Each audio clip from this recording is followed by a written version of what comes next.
Eurovisioon on möödas ja masendus on kätte jõudnud.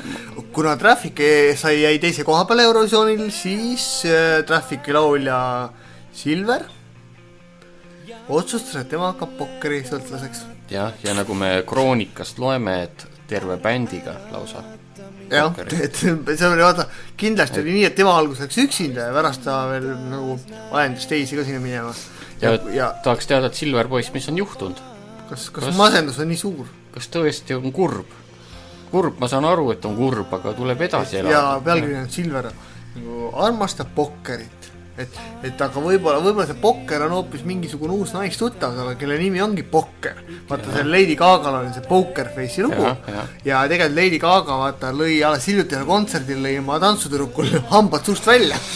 Ja oli Poker Face, vaata, see sõna on ka, et show them what I got, I'm hit them hard, vaata oli seal sellise sõna.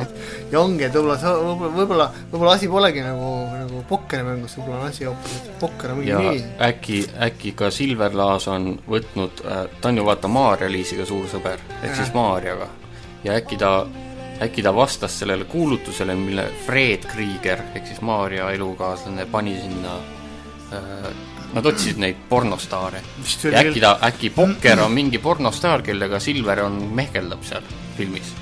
Nad teevad mingit uut pornofilmi. Äkki on kuskilt Rootsist või Soomest. Jah, et äkki see... Aga see pokker võib olla ka see, et ta ei osanud armastab pokkerit, tegelikult tahtis öelda armastab jokkerit, võib-olla vaatasid uut Batmani filmi ehk joopis. Vaatame, kas klaviatuuri on põhja ja jott on lähestikku.